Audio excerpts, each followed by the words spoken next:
Hey there, everyone, Kibler here, and we really gotta stop meeting like this. um, as I'm sure you are already very much aware, today I want to talk about kind of the current state of Hearthstone, specifically in the wake of the Lost City of UnGoro expansion.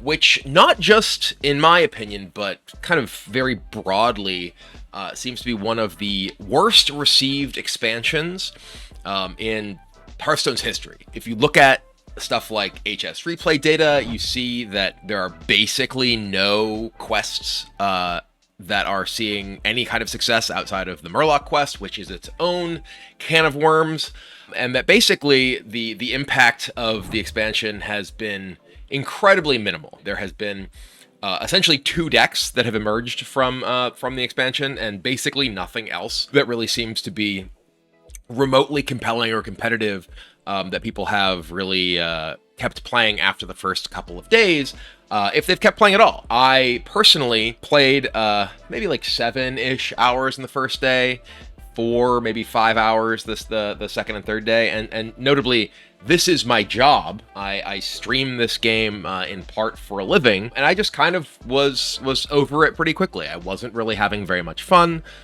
Very few of the new decks and cards felt like they had any meaningful chance to be successful, and I just really fundamentally wasn't really enjoying the state of the game. And I want to talk about a number of things in light of that. I talked last year in my sort of, state of standard Hearthstone video about how I saw not just like individual decisions as being an issue, because obviously like there can be development and design mistakes. What I have more importantly seen, and what I think this particular set and its kind of lack of success from a gameplay perspective is illustrative of, is kind of a lack of just direction for Hearthstone, like a lack of like a cohesive design direction for what's going on with the game.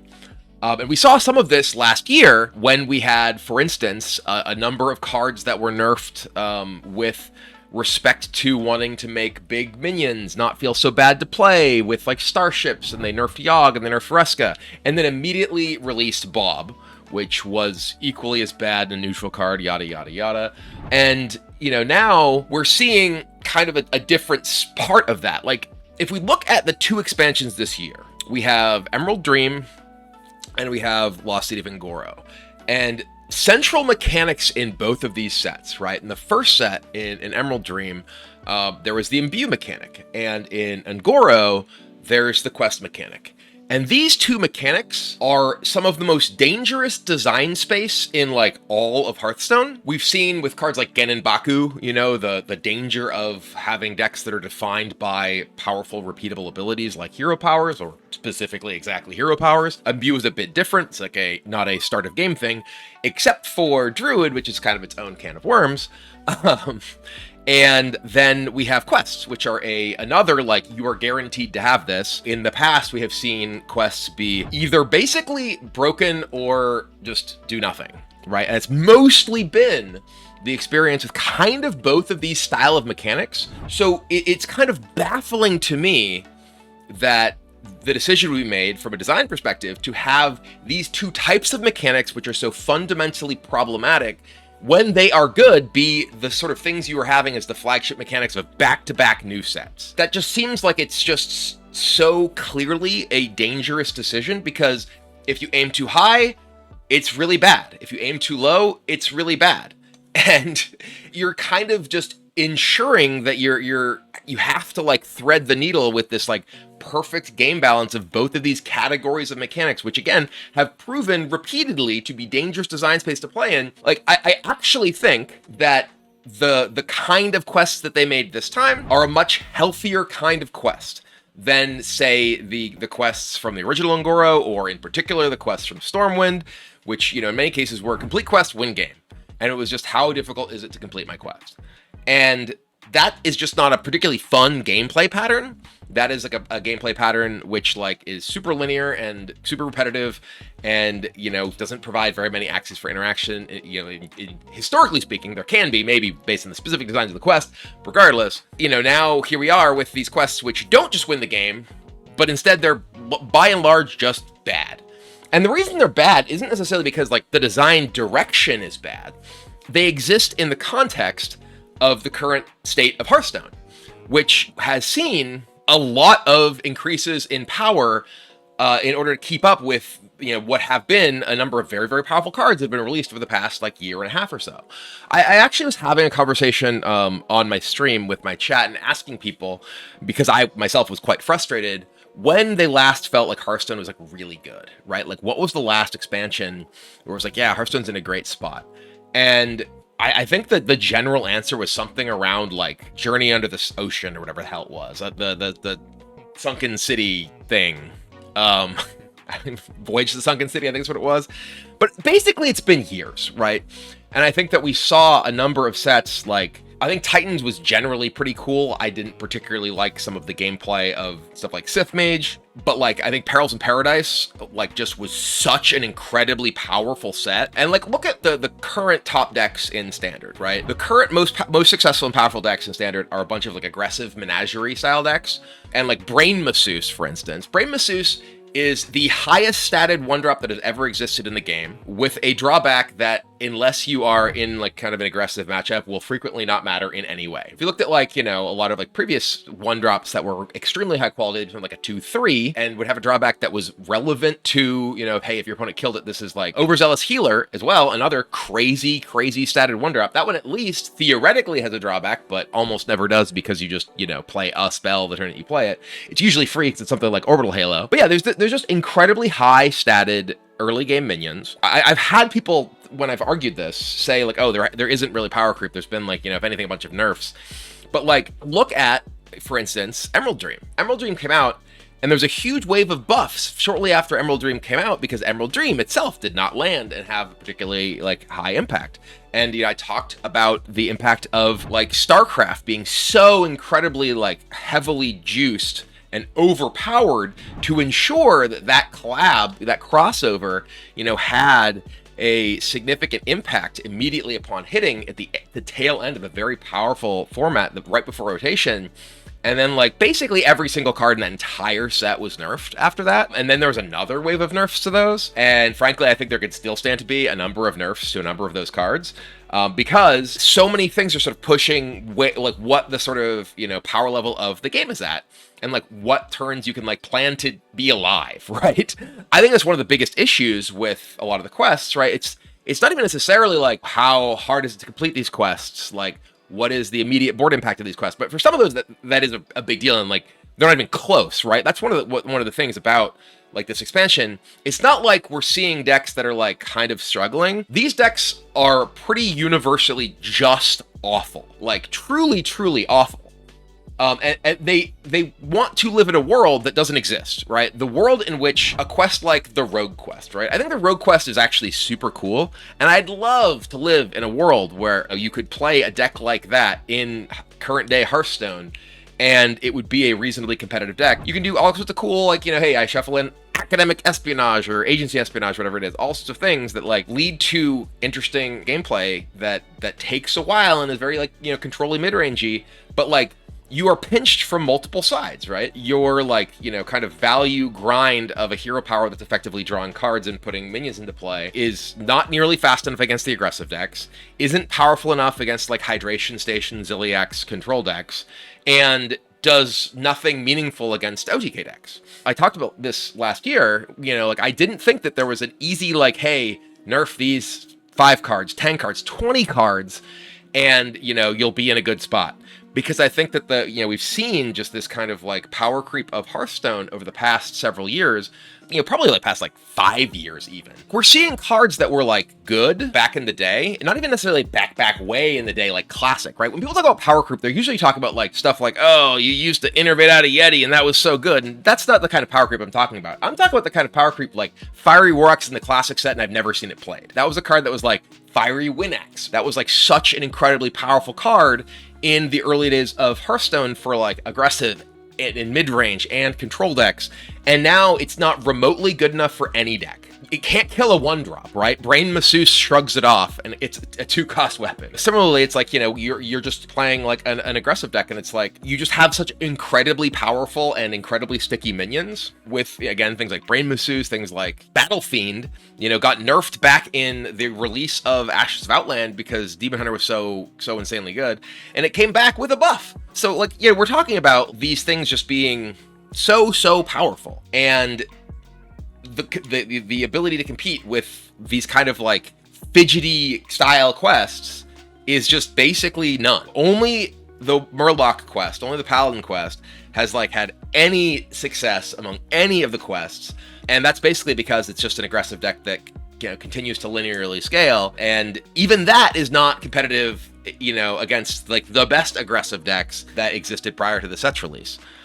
And like saying, just buff the quests is not really going to solve your problem. No matter how fast you like start shuffling cards, shuffling ninjas into your deck with the rogue quest, you're still just going to get OTK'd by Protoss Mage or the new Wilting Shadow deck, which by the way, it's like, okay, here's like one of the only new decks that's come out of the format is, look, another OTK deck. And that compresses the metagame because you're like, okay, well, what can I do to beat this? And it's like, well, for many decks, nothing. Like, good luck. You can basically just continue to play like stack armor decks and maybe try and play like a transform effect or something, which exists in like, 1-2 classes right now. So yeah, it's not just a matter of, hey, the balance is a bit off. It's a matter of what are we even doing here? Like, what is the plan? And that's my biggest concern with Hearthstone for the past several years, is that there doesn't really seem to be a coherent plan. Like, what is your goal with the design of these sets? Was it just like, hey, we think people liked UnGoro, we're gonna go back to UnGoro. UnGoro means quests, so we're doing quests, without the sort of reflection of maybe that like isn't a great idea right after doing Imbu. Maybe you should at least split those up so it's not just like back-to-back sets. Probably shouldn't be in the same year. These are the style of mechanics that are so troubled. And it's like, similarly, like there was a big wave of like, buffs and nerfs or whatever toward the end of last year into the beginning of this year, but I don't think it hit nearly enough, right? Like, and I talked about this, that I feel like there's just so many things that like the power level of current Hearthstone is so high. And again, I'm not comparing this to like classic Hearthstone. I think a lot of people feel like Hearthstone is at its best when most games involve like a good amount of like back and forth between both players. A variety of things have the possibility of happening, and it ends like sometime, whatever.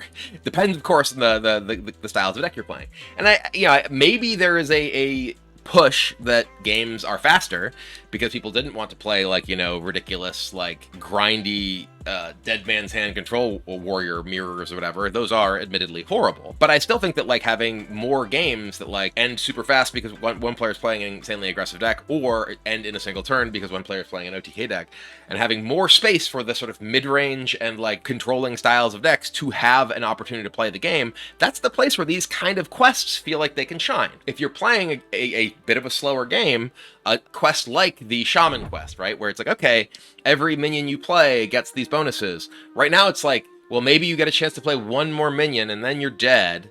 And like, how did that quest get released in the same set as the Paladin quest? The Paladin quest is play a bunch of linear like kindred minions and they just constantly get more powerful. And the Shaman one is, hey, figure out a like bunch of different minion types that aren't necessarily meaningfully synergistic, play them, and then spend 5 mana on a 5/5 that has no immediate board impact, and then maybe you get like +3/+3, which is like the Paladin quest is like, oh, you just keep doing your thing, dude. It'll just keep getting better. And by the way, the Shaman quest is only things that you play, and the Paladin quest is everything you summon. So if your Reborns and Death Rattles or whatever all get buffed for the Paladin quest, not the Shaman quest though, which requires so much more investment. They're doing the same fundamental thing, and one of them costs 1 million mana, one of them costs 1 mana, and is just has a higher ceiling, and it's mind-blowing that like, how do we get here? I don't get it. I don't get like the thought process that gets us here. And it's not just design too, right? Like, it feels like everything is so disjointed at a number of levels within decision making, with the Hearthstone like team. Like the fact that that Hat's contract did not get renewed when he's, you know, been the absolute best person in that particular role in the past 10 years that I have worked with Blizzard in, you know, a variety of capacities. And then like you have social media posts going out when like the entire community is like up in arms about like how, you know, frustrating the Murloc quest is. And they're like, check out the Murloc quest. Isn't it cool? It's like, what are we doing here? Like, is anyone paying attention to anything that's happening in the community, right? Like, how is any of this going on? And, you know, similarly, like, the pet, right? Like, I think the pet, King Crush, the pet is really cool. It's insane that the first pet that you introduce into the game is gated behind this horrible gacha mechanic that costs like $160 to actually be guaranteed to get it. If I were making this pet mechanic in this game, if I were in charge of these things, like, make a basic pet that people can just kind of have that doesn't necessarily have all the cool bells and whistles. So people are like, cool, the pet mechanic's here. Yay, we get pets now. And then introduce the expensive, harder to get thing. It's like, now you have FOMO. You have this little one, but you want the cooler one, right? Don't just make it like, hey, here's this cool new thing. You can only get it for hundreds of dollars. Like, it's mind-blowing that, like, you have this monetization mechanic being put into this game, and like you're like, yay, King Crush is awesome. It's like everyone's just mad that they can't get their King Crush because you gated it in this incredibly bizarre and predatory gacha thing. Like, I don't have solutions to the metagame issues, right? Like I said last year, it's the same thing. It's so systemic. It's so like deeply rooted.